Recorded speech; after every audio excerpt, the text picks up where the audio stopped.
Hello student, today we are going to start with the last exercise of quadratic equation, that is word problem. तो इसमें total 10 questions हैं. तो जो वह exercise 2.6 का मैं दो पार्ट में बनाऊंगा. तो पहले पार्ट में पहले 5 क्वेश्चन और उसके बाद में नेक्स्ट 5 क्वेश्चंस है. तो वर्ड प्रॉब्लम में करना क्या होता है कि जो सेंटेंस दिया हुआ है with the help of the sentence आपको कन्वर्ट करना है उसको इक्वेशन में. Once we get a quadratic equation out of this, तो उसको सॉल्व करने के लिए आपके पास बहुत सारे तरीके होंगे. चाहिए तो आप कंप्लीटिंग द स्क्वायर से कर सकते हो, या फैक्टराइजेशन से करते हो, या फिर फॉर्मूला मेथड से भी कर सकते हो, ये आपकी चॉइस है. लेकिन यहाँ पर सबसे मेन इम्पॉर्टेंट चीज़ ये है कि जो वर्ड दिया हुआ है, स्टेटमेंट दिया हुआ है, वर्ड प्रॉब्लम है, इसको आपको इक्वेशन में कन्वर्ट करने के लिए आना चाहिए. ठीक है, तो जो मैं करा रहा हूँ ज़रा अच्छी तरह से देखिएगा. यहाँ पर क्या दिया हुआ है, the product of Pragati's age was 2 years ago and 3 years hence is 84. Find her present age. यहाँ पर जो दिख रहा है आपको, यहाँ पर प्रगति की एज का कंपैरिजन. प्रगति की एज को किससे कंपेयर किया? प्रगति की एज को प्रगति की एज से ही कंपेयर किया. ऐसा नहीं है कि राम की उम्र को श्याम की उम्र से, या फिर राम की एज को श्याम की एज से कंपेयर किया. यहाँ पर क्या किया है, खुद कंपेयर किया. प्रगति की आज की उम्र को, प्रगति 2 years ago, आज की उम्र नहीं, 2 साल पहले की उम्र, तुम्हारी 2 साल के पहले की उम्र और 3 साल बाद की उम्र का क्या दिया हुआ है, प्रोडक्ट दिया हुआ है. ठीक है, अब बताता हूँ, थोड़ा और डिटेल में बताता हूँ. हमें क्या फाइंड करना, प्रगति की प्रेजेंट एज फाइंड करनी. प्रगति की प्रेजेंट एज मालूम नहीं अपने को, तो क्या ले लेते हैं अपन, उसको एक्स ले लेंगे, वो बात की बात है. यहाँ पर पूछा है, बोला है कि product of Pragati 2 years ago and 3 years hence is 84. Product का मतलब होता है मल्टीप्लिकेशन. क्या मतलब होता है इसका? मल्टीप्लिकेशन. यानी दो नंबर का मल्टीप्लिकेशन 84 है. कोई दो नंबर का मल्टीप्लिकेशन 84 है. वो दो नंबर क्या है? पहला नंबर है प्रगति की 2 साल पहले की उम्र, 2 years ago, 2 साल पहले की उम्र, एंड 3 साल बाद की उम्र. 3 years hence का मतलब क्या होता है? 3 साल के बाद की उम्र. एक एग्जांपल से स्टार्ट करता हूँ. मान लेते हैं कोई दूसरा एक बंदा, मान लेते हैं कि राम है. राम की आज की उम्र जो है 15 साल है. क्या मान लेते अपन? 15 years है. बराबर है कि नहीं? तो बताओ कि ये बंदा जो आज राम 15 साल का है, 2 साल पहले कितने का रहा होगा? 15 - 2, माइनस ही करोगे ना, डैट इज़ कितना हो जाएगा? 13 years. ठीक है, और वही राम 3 साल के बाद उसकी उम्र कितनी हो जाएगी बताओ? उसकी 3 साल के बाद उम्र हो जाएगी 15 + 3, तो कितना हो जाएगा? 18 years. ठीक है, तो इसका मतलब ये है product of age of Ram 2 years ago and 3 years hence will be 13 × 18. बराबर है कि नहीं बराबर है? तो बस आपको यही करना है. तो यहाँ पर राम के बदले क्या नाम है? प्रगति. ये तो 15 years तो मैंने अपने मन से लिया था. क्या 15 years होगा? क्या नहीं होता, हमें फाइंड करना ना. We have to find out the present age of Pragati. तो उसको क्या ले लेते हैं हमने? x years ले लेते हैं. यानी कि आज की प्रेजेंट एज, ये x क्या है? आज की उम्र है, प्रेजेंट एज है प्रगति की, x ईयर. तो 2 साल पहले उसकी उम्र क्या रही होगी?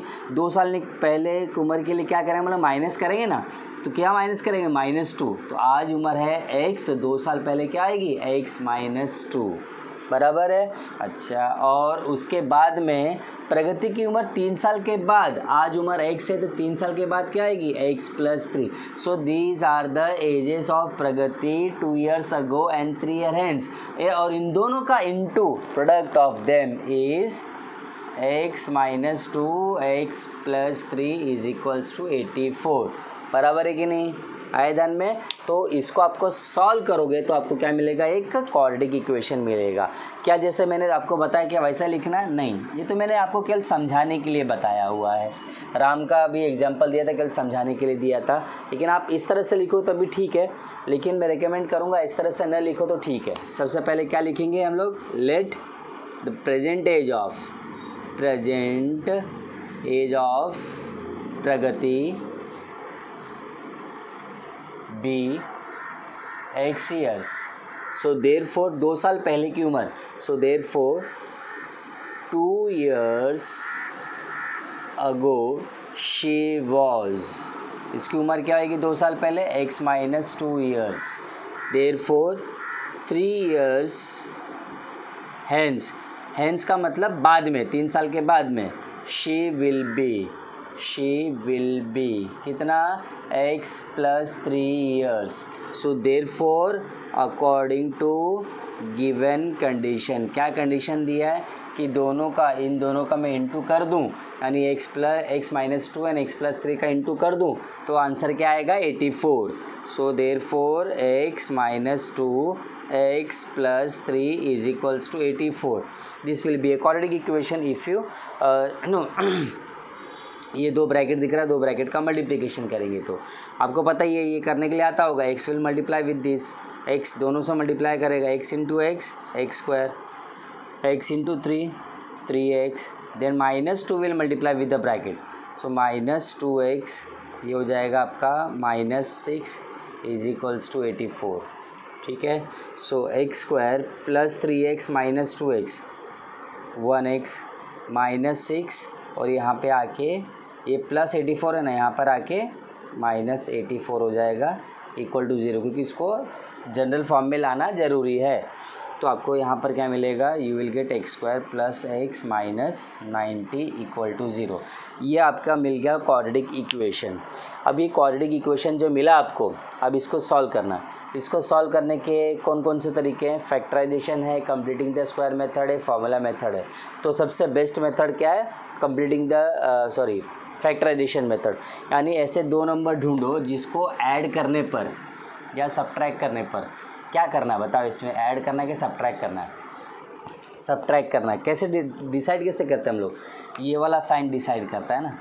आपको पहले बताया था कि ऐसे 2 नंबर ढूंढो जिसको सब्ट्रैक्ट करने पर क्या आना चाहिए? 1 + 1 और मल्टीप्लाई करने पर क्या आना चाहिए? 90. तो नंबर क्या आएगा बताओ? नंबर आएगा 10 एंड -9. 10 - 9 1 और 10 इंटू -9 90. तो मिलेगा आपको x स्क्वायर. 1x के बदले क्या लिखूँगा मैं? 10x minus 9x minus 90 equal to 0. इन दोनों में कॉमन, इन दोनों में कॉमन. ये चीज़ें तो पहले भी अपन कर चुके हैं, इसलिए थोड़ा सा फास्ट बता रहा हूँ. इसमें से x कॉमन ले लेते हैं तो क्या बचेगा? x plus 10.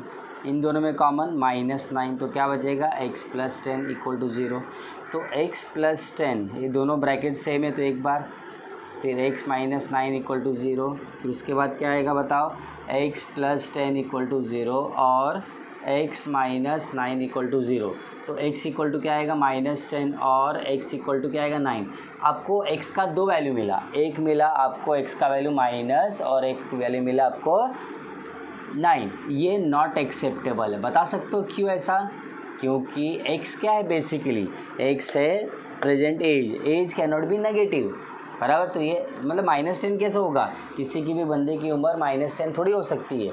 तो ये रॉन्ग है. तो not acceptable as age is not negative. ठीक है, ऐसा लिखना ज़रूरी है. Not acceptable as age is not negative. So therefore answer क्या आएगा इसका? x equal to 9. तो क्या लिखे हम लोग बताओ? देयरफॉर प्रेजेंट एज ऑफ कौन है ये? प्रगति. प्रगति इज़ 9 years. That's all. इस तरह से इसको आपको सॉल्व करना है. चलो क्वेश्चन नंबर 2 पढ़ लीजिए आप लोग. Sum of the squares of 2 consecutive natural even number. तो यहाँ पर क्या दिया हुआ है? 2 कंसेक्यूटिव नेचुरल इवन नंबर या इवन नेचुरल नंबर इज़ 244. बात की बात है. यहाँ पर जो दिख रहा है आपको 2 consecutive natural even number. Consecutive मतलब क्या होता है? कंसेक्यूटिव मतलब क्या होता है? एक के बाद जो तुरंत दूसरा जो नंबर आता है उसको बोलते हैं कंसेक्यूटिव. बराबर है. जैसे मैं बोलूँ कि 1 2 3 1 2 3 4 5 6 7. तो 7 के बाद 8, 8 के बाद 9, 9 के बाद 10, 10 के बाद 11. ये क्या है? Consecutive number. एक के बाद एक तुरंत जो दूसरा नंबर आता है उसको क्या बोलते हैं? कंसेक्यूटिव. लेकिन हमको यहाँ पर क्या चाहिए? We are talking about only 2 consecutive natural even number. Natural number मालूम में क्या होता है? नेचुरल नंबर मतलब होता है positive. That means you have to consider only positive number. हो सकता है तुम लोग सॉल्व करो तो x का वैल्यू एक प्लस आए एक माइनस आए, तो x माइनस वाले को नहीं लेने का, क्योंकि natural number they are asking natural number, तो x का वैल्यू नेगेटिव नहीं हो सकता, नेचुरल नंबर है। दूसरा है they require 2 consecutive natural even number. कोई भी एग्जांपल आप मेरे अब दिमाग में ले लीजिए, कोई भी 2 नंबर बताइए जो इवन नंबर है। मान लेता हूँ मैं इवन नंबर ले लिया 10, तो उसके बाद वाला क्या होएगा कंसेक्यूटिव 12, बराबर है कि नहीं। यानी ये जो नंबर है 12, ये 10 से कितना बड़ा है, 2 बड़ा है। या फिर मैंने ले लिया 200, ये भी तो नेचुरल नंबर है, तो उसका नेक्स्ट नंबर क्या आएगा, +2 ही आएगा ना, तो 202। इसका मतलब ये है कि पहला नंबर मुझे मालूम नहीं, यहाँ पे दोनों नंबर ही नहीं मालूम है, लेकिन मान लिया मैंने x है, तो नेक्स्ट नंबर बता सकते हो क्या आएगा, नेक्स्ट नंबर होगा इससे 2 बड़ा, that is x + 2। That means x and x + 2 are 2 consecutive natural even number, बराबर। अब इन दोनों के बारे में ही बात की है, क्या बोला यहाँ पे, sum of the square of these 2 number, यानी ये दोनों नंबर का sum of square, sum of square ये दोनों नंबर का, यानी x का और x + 2 का सम ऑफ स्क्वायर। तो सम ऑफ स्क्वायर कैसे लिखते हैं, सम ऑफ देयर स्क्वायर, समझा। यानी मान लो कि 2 नंबर है a और b है, और मुझे क्या निकालना है, दोनों का सम ऑफ स्क्वायर निकालना है। सम ऑफ स्क्वायर मतलब क्या आएगा, सम ऑफ देयर स्क्वायर। तो 2 नंबर है, x है और x + 2 है, तो सम ऑफ स्क्वायर मतलब सम ऑफ स्क्वायर दोनों का x + 2 द होल स्क्वायर। और कितना दिया है, सम ऑफ द स्क्वायर कितना दिया हुआ है, 244। इसको सॉल्व करोगे तो you will gate a quadratic equation. समझ में आया कि नहीं आया, ठीक है। तो मैं आपको समझाता हूँ अभी इसको लिखने का तरीका कैसा है, इसको मैं रब कर देता हूँ। तो आपको मालूम पड़ गया कि कभी भी आपको 2 कंसेक्यूटिव नेचुरल इवन नंबर बोलो या फिर ऑड नंबर बोलो, इवन नंबर बोलो या ऑड नंबर बोलो, डिफरेंस 2 होता है। यानी एक नंबर कोई x होगा तो नेक्स्ट नंबर उससे 2 बड़ा होगा, यानी +2 होगा। तो क्या लिखेंगे, सबसे पहले हम लोग यहाँ पे late 2 consecutive even natural number be x and x + 2, बराबर। अब directly according to given condition x² + x + 2 the whole square, जैसे मैंने एक्सप्लेन किया था, = 244 x²। इसको क्या करना पड़ेगा, आपको एक्सपांड करना पड़ेगा, x + 2 द होल स्क्वायर को एक्सपांड करना पड़ेगा। कौन सा फार्मूले से, a + b the whole square. Formula तो मालूम ही होगा, पहले टर्म का स्क्वायर होता है plus 2ab, 2 × a × b plus last term का स्क्वायर b²। तो यहाँ पर भी सेम यूज़ करेंगे, बस यहाँ पे x a के प्लेस के ऊपर है, 2 b के प्लेस के ऊपर, तो क्या मिलेगा बताओ, x² + 2ab। 2ab का मतलब इन दोनों का मल्टीप्लाई करके डबल, तो x × 2 2x, 2x का डबल, ये वाला फार्मूला अप्लाई कर रहा हूँ मैं, 2 × x × 2, तो कितना हो जाएगा, 2 × 2 = 4x, 4x + 2 का स्क्वायर 4 = 244, बराबर। अभी देखो लाइक टाइम इसमें x² कितना हो गया, 2x² + 4x + 4, 244 को इधर ले आओ, क्योंकि स्टैंडर्ड फॉर्म में लाने के लिए राइट हैंड साइड में 0 होना ज़रूरी है। तो +4 - 244 = 0, तो क्या बच गया बताओ, 2x² + 4x, 4 - 244 will give you -240। क्यों, बड़ा नंबर दोनों में कौन सा माइनस है, बड़ा नंबर माइनस है, तो sign of the bigger number is negative, तो 0, -240 = 0। अभी आपको क्वाड्रेटिक इक्वेशन मिल गया। अभी क्वाड्रेटिक इक्वेशन जो मिल गया आपको, ये यहाँ पर स्प्लिट करना, लेकिन ज़रा देखिए क्या स्प्लिट करने से पहले क्या इसको और मैं छोटा और रिड्यूस कर सकता, और जो इक्वेशन दिख रहा सिंपल कर सकता हूँ क्या, यस कर सकते हैं। कैसे, आप 2 कॉमन ले लीजिए, देखो ना ये 2 है, इवन नंबर है, 4 इवन नंबर है, 240 है, 240 में लास्ट नंबर 0 है, इसका मतलब ये जो है नंबर ये भी 2 से डिवाइड होगा। तो हम क्या करेंगे, हम डिवाइडेड बाय 2 थ्रू आउट कर देंगे, या फिर 2 भी कॉमन ले सकते हैं, कोई दिक्कत वाली बात नहीं है। तो डिवाइड बाय 2,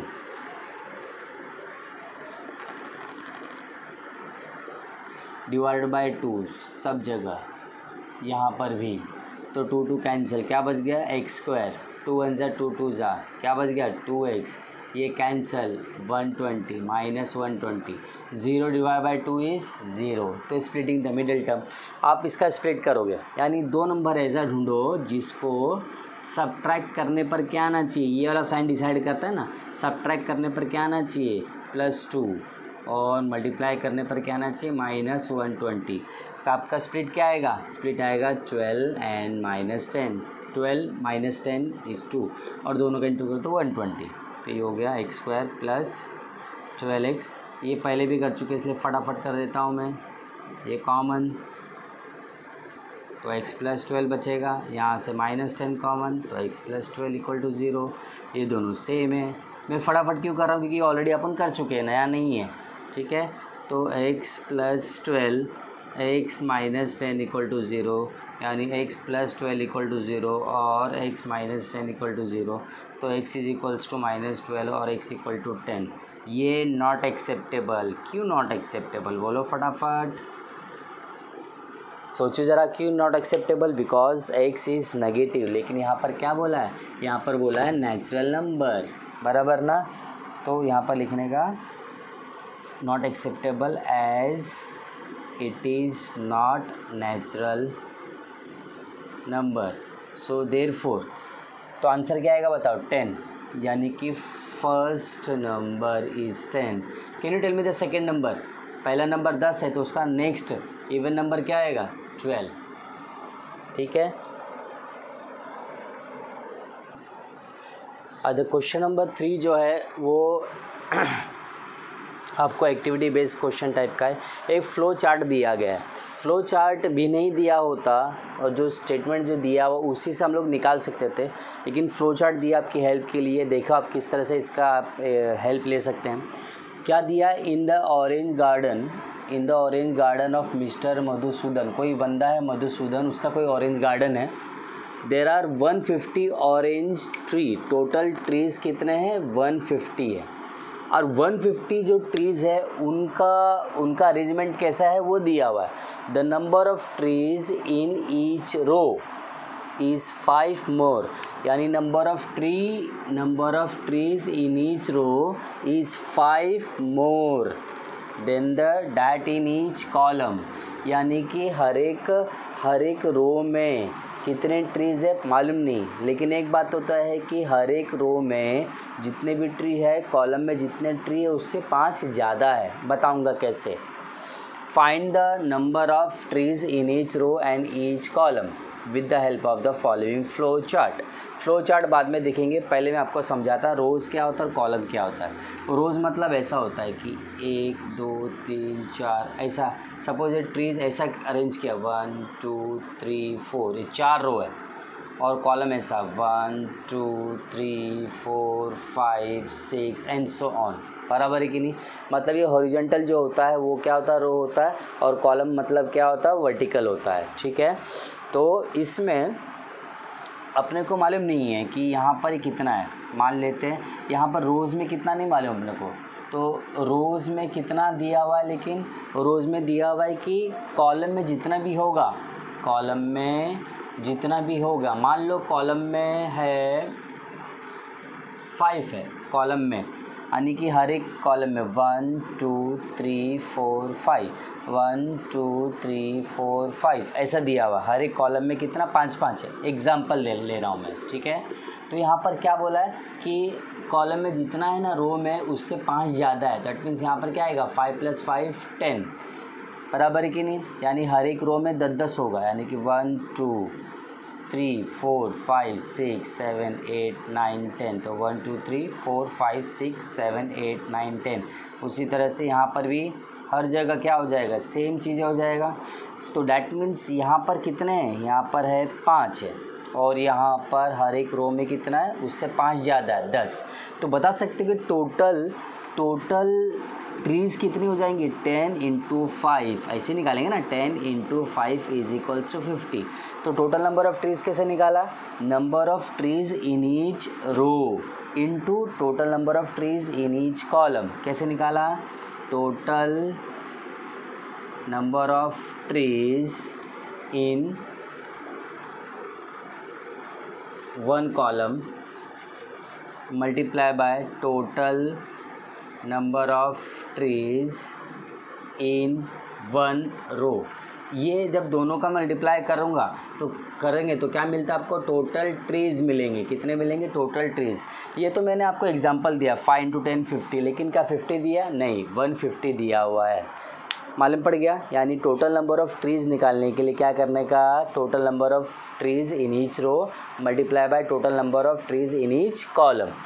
अभी यहाँ पर मैंने एग्जांपल दिया था कॉलम का 5 और रो का 10, लेकिन कॉलम में कितना ट्रीज़ है नहीं मालूम है, तो कॉलम का ट्रीज़ यहाँ पर ने क्या ले लिया, x ऑलरेडी दिया हुआ है, number of trees in each column भी x। तो रोज़ में बता सकते हो, रोज़ में इससे कितना ज़्यादा, 5 ज़्यादा है, तो क्या आएगा x + 5। तो number of trees in each row will be what, x + 5। लेकिन टोटल नंबर ऑफ़ ट्रीज़ कितना है, टोटल नंबर ऑफ़ ट्रीज़ 150, तो ये 150। तो कैसे निकलता है, तो अभी अपने को क्या निकालने का है, we have to find out. I hope जो मैंने मिटाया आपने वो लिख लिया होगा, ठीक है। नहीं लिखा रहेगा तो थोड़ा सा बैकवर्ड जाके पीछे जाके आप वो वीडियो पॉज करके लिख लेना क्या लिखा था मैंने। अभी we have to frame the quadratic equation. बोलो क्वाड्रेटिक इक्वेशन क्या मिलेगा, क्वाड्रेटिक इक्वेशन मिलेगा number of tree in each column into number of tree in each row will be 150। ये ब्रैकेट को ओपन करेंगे, फाइंड x करेंगे और बाद x का वैल्यू फाइंड करने के बाद में हमें क्या मिल जाएगा, number of trees in each column and number of tree in each row. तो x × x x² + 5x = 150। तो आपको मिल जाएगा x² + 5x - 150 = 0। Splitting the middle term करके आप इसका आंसर निकाल लीजिए। आगे का सॉल्व मैं नहीं करूँगा, ये आपका काम है, आपको खुद करना पड़ेगा। हाँ, क्वेश्चन नंबर 4 मेरा देखिए, पढ़ लीजिए। 2 बंदे हैं, एक विवेक है एक किशोर है। विवेक की एज को किशोर की एज से कंपेयर किया है। क्या दिया हुआ है, विवेक जो है यहाँ पर, Vivek is older than Kishore by 5 years. यानी विवेक किशोर से 5 साल बड़ा है। 5 साल क्या है, ओल्डर है, एल्डर है उससे, बराबर है कि नहीं। The sum of their reciprocal, sum of their reciprocal.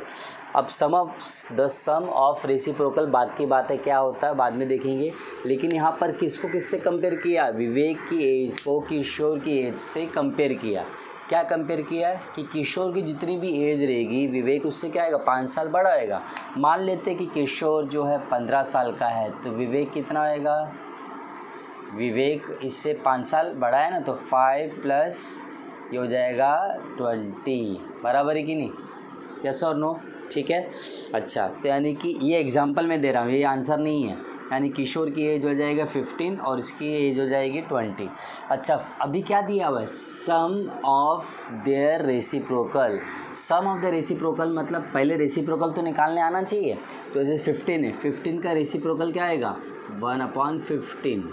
20 का रेसिप्रोकल क्या आएगा, 20। तो रेसिप्रोकल आपको समझ में आ गया। रेसिप्रोकल का मतलब होता है कोई भी नंबर रहेगा तो उसको जो न्यूमरेटर में उसको डिनोमिनेटर में डाल देते हैं। जैसे 15 है, 15 के नीचे ऑफकोर्स 1 तो है ही, जब रेसिप्रोकल करूँगा तो क्या आएगा, 1 ऊपर चला जाएगा, 15 नीचे आ जाएगा, ठीक है। अच्छा, तो यानी कि 1/15 और यहाँ पे 1/20। तो these are the reciprocal of Vivek and Kishore, जो एग्जाम्पल दे रहा हूँ।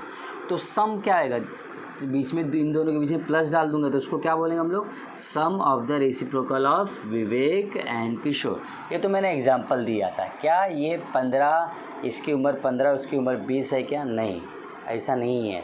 हमें क्या लेना पड़ेगा, हमें लेना पड़ेगा किशोर की एज। किशोर की एज को अपन ने क्या ले लिया, x ले लेते हैं। तो बताओ विवेक की एज क्या हो जाएगी, विवेक जो है किशोर से क्या 5 साल बड़ा है, तो 15 + 5 यानी ये सपोज x ले लिया तो ये क्या आएगा, x + 5, तो x + 5। सो उसके बाद में रेसिप्रोकल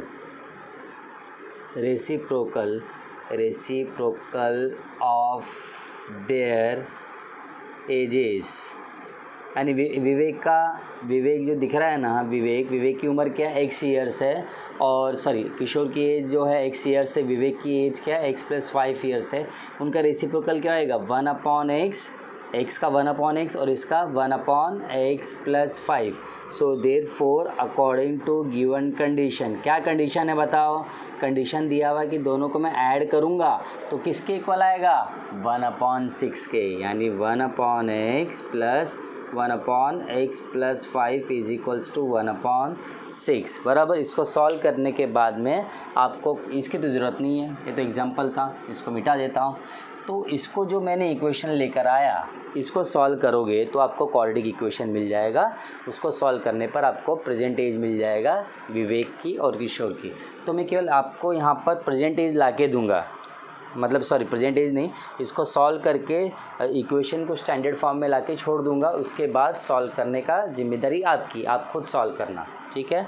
इसमें क्या करेंगे, cross multiply, 1 × x + 5 = x + 5 + 1 × x is x upon ये और ये भी तो मल्टीप्लाई आएगा, x × x + 5 = 1/6। x + x कितना हो जाएगा 2x + 5 अपॉन ये ब्रैकेट को ओपन करो, ब्रैकेट को तो ओपन करना पड़ेगा ना, तो x × x x² + 5x = 1/6। Cross multiply 6 × 2x + 5, ये जो दिख रहा है x² + 5x will multiply with 1, तो आपको सेम मिलेगा x² + 5x। ये ब्रैकेट को ओपन करो, 12x + 6 5 30 x² + 5x। ये स्टैंडर्ड फॉर्म में नहीं आया, स्टैंडर्ड फॉर्म में लाने के लिए क्या करना पड़ेगा हमें, 12x को मतलब दोनों नंबर को इधर लेके जाना पड़ेगा ना, तो यहाँ पर बचेगा 0, दोनों नंबर में उधर लेके जाऊँगा तो ये बचेगा x² + 5x। ये नंबर एड्रेस लिखा, जब मैं उधर लेके जाऊँगा LHS का जो 12x है 5x के साथ में लिखूँगा -12x, 30 भी उधर आ जाएगा तो -30। तो बताओ आपको क्या मिला, x², 5x - 12x will give you -7x -30 = 0। तो इसका स्प्लिट बता देता हूँ, चलो इसका स्प्लिट आएगा -10x + 3x, ये इसका स्प्लिट आएगा, बराबर है कि नहीं। यानी इसका आंसर आएगा, एक प्लस में आएगा एक माइनस में आएगा। तो आप क्या लोगे, माइनस या प्लस वाला। माइनस क्यों नहीं लोगे, क्योंकि कोई भी बंदे की एज जो होती है माइनस में नहीं आती है। तो ये इसके बाद आप खुद उसको सॉल्व कर लेना।